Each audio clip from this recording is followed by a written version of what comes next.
So good morning and a very warm welcome on this second day of winter in Sydney. Welcome to Behavioural Exchange 2014. It's the biggest event of its type anywhere in the world, we're reasonably confident. It's certainly the first, probably the beginning of many over the years to come, and I am confidently predicting, therefore, and by definition, it is the best. Exactly. It's wonderful to see such a wonderful crowd and to welcome you to Sydney. Congratulations on making such a smart choice to be part of this amazing event. As the great philosopher Woody Allen once said, 90% of life is turning up. Just think about that for a moment. But what he forgot to add was that the other 10% was turning up at the right time, at the right place, for the right event. So far, you've all done very well.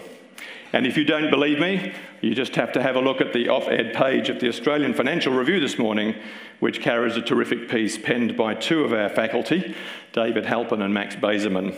And as you all know, certainly those of you who live and work in Australia, if it's in the Fin Review, it must be serious. It's a wonderful time to be in Sydney, which is very kindly, some of you will have noticed, turned on one of its great events of the year, the vivid festival of light and ideas, just for us, apparently. I did say to the Lord Mayor she really didn't need to go to all that trouble, but apparently she insisted.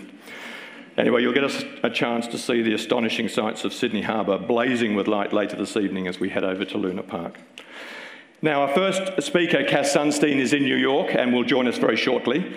But I want to quote from a book that he's just written recently called Simpler, The Future of Government, which I think is as admirably simple and ambitious as its subject. And this is his definition of a nudge. Simple, low-cost, freedom-preserving approach drawing directly from behavioural economics that promises to save money, to improve people's health, and to lengthen their lives. And just in case we didn't get the point, a little later in that book, he notes that nudges consist of approaches, and this is a quote, that do not force anyone to do anything and that maintain freedom of choice, but that have the potential to make people healthier, wealthier, and happier, which seems to me to be something well worth voting for. And as David and Max in their piece this morning point out, just to bring it right home, and again a quote, rather than limit individual choice, nudges allow us to utilise our natural behaviours to improve decisions for individuals and society. So how does this simple and elegant idea actually work? And why has it become so interesting to so many all of a sudden? Although I suspect, like all good overnight sensations, and many of you will know in this room, its history is long and illustrious. And I think a conference that has 400 people gathered in Sydney and a queue at the door, I might say, there are people literally beating down the door to get in and aren't able to be accommodated, it does suggest to me that we're onto something. Over the next 2 days, you're going to learn in considerable depth and detail some powerful, provocative, and intensely practical answers to those two questions. And as a result, I'm confidently predicting you will take away with you a positive mother lode of insights, advice, and promising lines of inquiry from which you will be able to mine plenty of ideas about how to put all that knowledge to work in your organisation, whether you're in government, in civil society, or in business.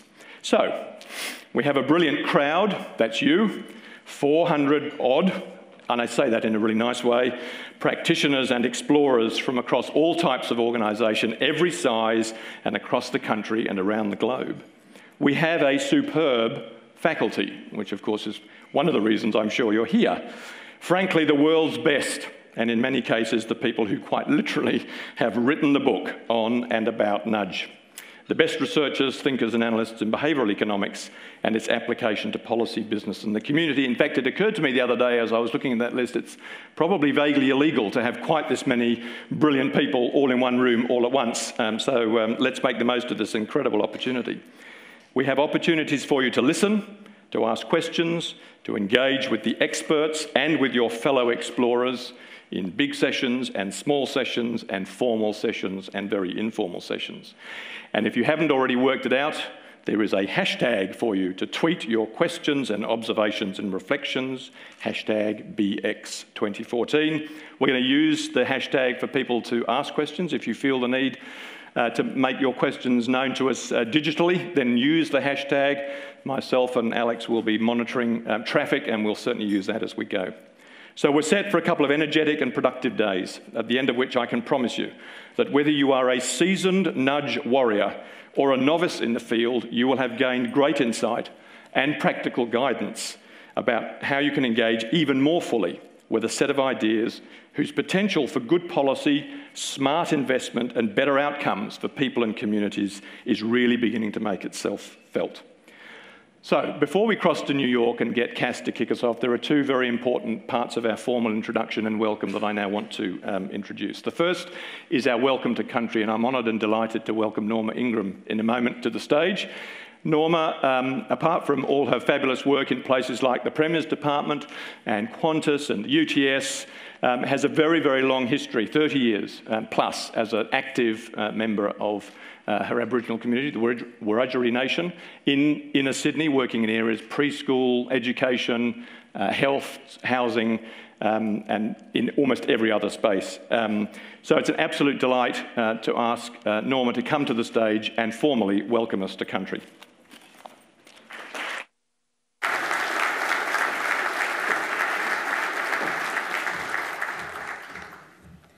Thank you, Martin, and all that, and I'm only 21.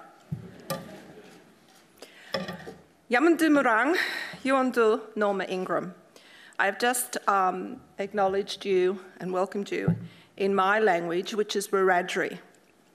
It's just over the Blue Mountains, and it takes up most of New South Wales. I belong to the oldest continued practice culture in the world.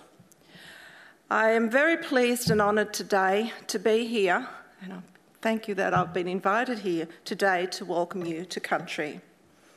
I am a Wiradjuri woman. I'm freshwater, born and raised on an Aboriginal reserve. Those from North America would probably know them as Indian reservations. It's exactly the same here in Australia.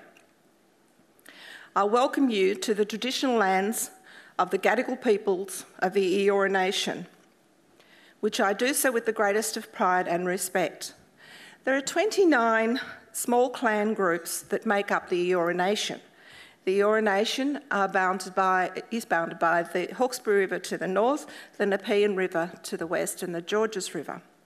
And we here in Gadigal country, and I've spent most of my life in and around Redfern, Newtown, Gadigal country, but particularly for those from overseas, when you come in and you see the most beautiful harbour in the world. Sorry, I'm biased, that's the way it is.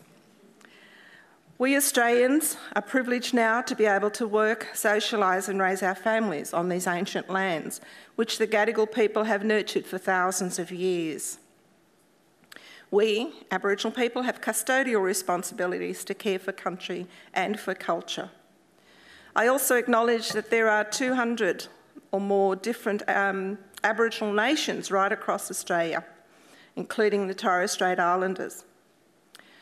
I don't know if there are any here today, but if there is, I welcome you today.